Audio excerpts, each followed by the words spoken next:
સુરતના અમરોલી બ્રિજ નીચેથી મળેલી લાશના કેસમાં પોલીસે ચોંકાવનારો ખુલાસો કરી અત્યારે આરોપીઓની ધરપકડ કરી છે.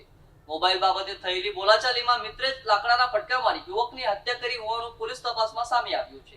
સુરતના અમરોલી બ્રિજ નીચેથી મળેલી અજાણી લાશના કેસમાં હવે ચોંકાવનારો ખુલાસો થયો છે.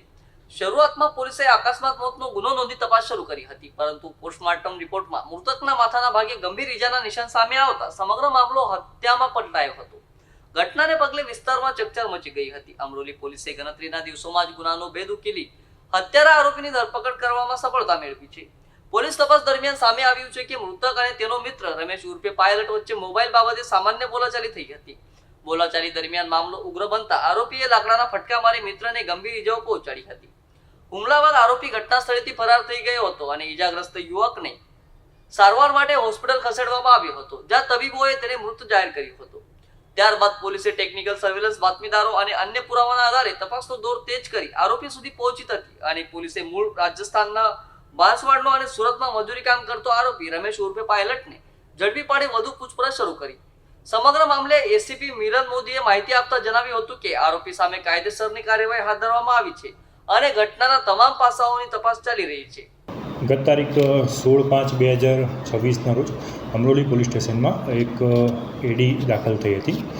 બનાવની વિગત એવી છે કે 15 તારીખની બપોરના અમરોલી જે બ્રિજ છે એના નીચે એક હીરાલાલ ચંપા ગરાસિયા કરીને જે મરણ જનાર છે એની ડેડ બોડી મળી હતી અને જે આધારે અમરોલી પોલીસ સ્ટેશનમાં પહેલાં એડી દાખલ થઈ હતી અને ત્યારબાદ એડીનું પોસ્ટમોર્ટમ કરાવતા ડૉક્ટરશ્રી દ્વારા જણાવવામાં આવેલ કે આમાં જે મરણ જનાર છે એને માથાના ભાગે ઇન્જરી થયેલ છે.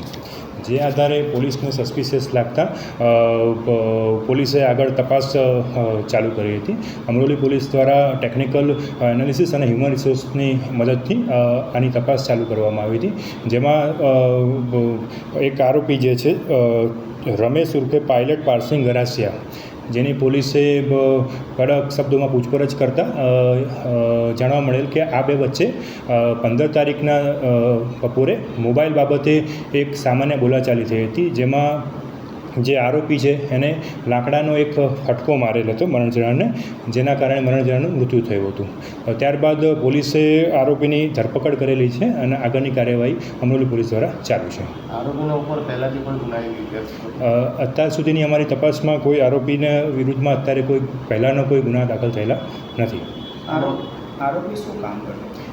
આરોપી અને મરણ જનાર બંને એકબીજાને પહેલેથી ઓળખતા હતા. બંને રાજસ્થાનના બાંસવાડા જિલ્લાના રહેવાસી છે અને આ બંને અહીંયા છૂટક મજૂરી કરતા હતા.